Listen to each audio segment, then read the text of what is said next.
Halo anak-anak kelas 5, apa kabar hari ini? Tentunya semua anak-anak sedang berbahagia. Kenapa? Karena sekarang anak-anak sudah naik ke kelas 5. Ya, baik anak-anak saya sangat berharap setelah anak-anak duduk di kelas 5, maka anak-anak juga semakin baik, semakin rajin, dan semakin pintar. Oke baiklah, hari ini kembali dengan saya Berto, kita akan bertemu dalam pembelajaran SBDP. Dan untuk hari ini kita akan mempelajari bagian pelajaran yang pertama mengenai gambar cerita. Baik, untuk lebih lanjut silakan kamu simak video pembelajaran berikut. Selamat belajar. Baik anak-anak, adapun tujuan pembelajaran kita ini adalah yang pertama, anak-anak bisa mengenal gambar cerita, dan yang kedua adalah anak-anak bisa mengenal objek gambar cerita, dan tujuan yang ketiga, anak-anak dapat mengidentifikasi gambar cerita sehari-hari. Oke, nah itu dia tujuannya dari pembelajaran kita hari ini. Sekarang kita akan masuk pada bagian A. Silahkan buka bukumu di halaman 3. Bagian A yaitu mengenal gambar cerita. Kalau berbicara gambar cerita, maka timbul pertanyaan, apa sih gambar cerita itu? Ya, gambar cerita adalah, silahkan lihat bukumu di situ adalah gambar cerita. Gambar cerita adalah gambar yang menjelaskan suatu cerita. Sekali lagi, gambar cerita adalah gambar yang memperjelas suatu cerita. Jadi intinya adalah garis bawahi memperjelas.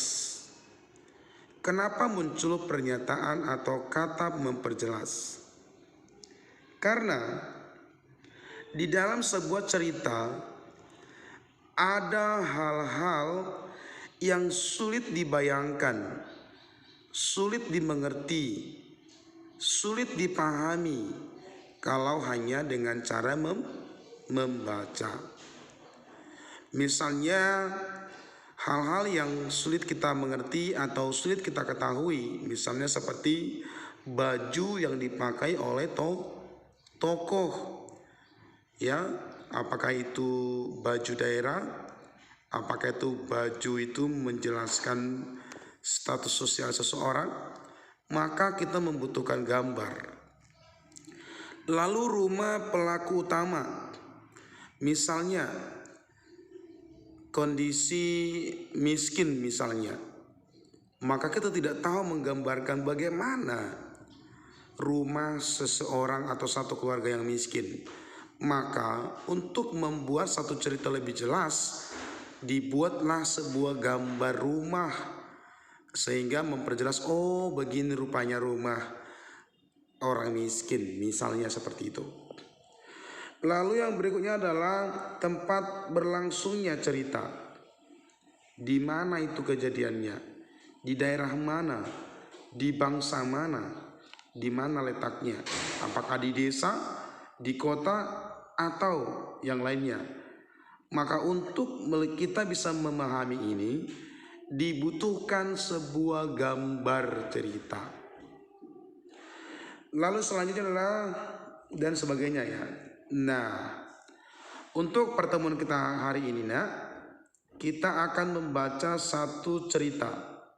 Dikatakan seperti ini. Nah, dengan melihat gambar cerita, orang akan lebih mudah untuk memahami isi cerita. Ya, dengan melihat gambar pada cerita tersebut, maka kita akan lebih mudah atau para pembaca akan lebih mudah memahami isi dari sebuah cerita tersebut. Untuk membantu anak-anak memahami mengenai gambar cerita, kita bisa lihat, memperhatikan ya, kita bisa memperhatikan gambar cerita pada cerita pendek atau cerpen berikut ini. Ya, judul ceritanya adalah Siarang, karya dari Siti Nurlaila.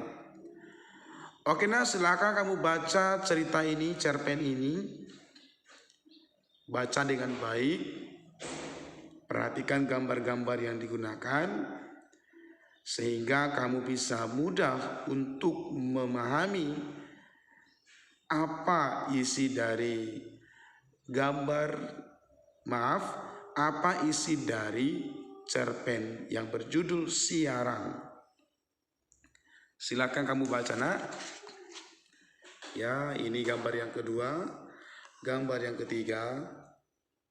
Dan silakan dibaca ceritanya ya nak. Baik nak, kamu lihat ini di halaman 5. Gambar-gambar pada cerita Siarang itu merupakan contoh dari gambar cerita. Gambar cerita biasanya menggambarkan ya suasana atau peristiwa yang terjadi pada cerita. Nah, jadi gambar-gambar ini, gambar-gambar peristiwa ini yang ada di dalam cerita Siarang tadi, itu memperjelas isi dari cerita tersebut.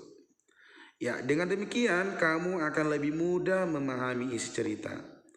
Kamu juga dapat mengetahui karakter dari tokoh pada cerita dengan melihat gambar cerita tersebut. Oke nah, untuk hari ini demikian nak. Ada sedikit tugas kamu adalah kamu mencatat apa pengertian dari gambar cerita dan apa tujuan dari gambar cerita dalam sebuah cerita.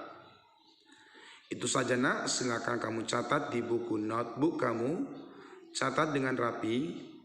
Oke baik nah, itu tadi penjelasan mengenai materi kita hari ini mengenai gambar cerita. Berharap kamu bisa memahami, dan bila ada hal-hal yang tidak kamu mengerti silakan kamu tanya ke lewat chat. Oke, demikianlah, sampai jumpa pada pertemuan berikutnya. Salam sehat dan tetap bersemangat. Bye-bye.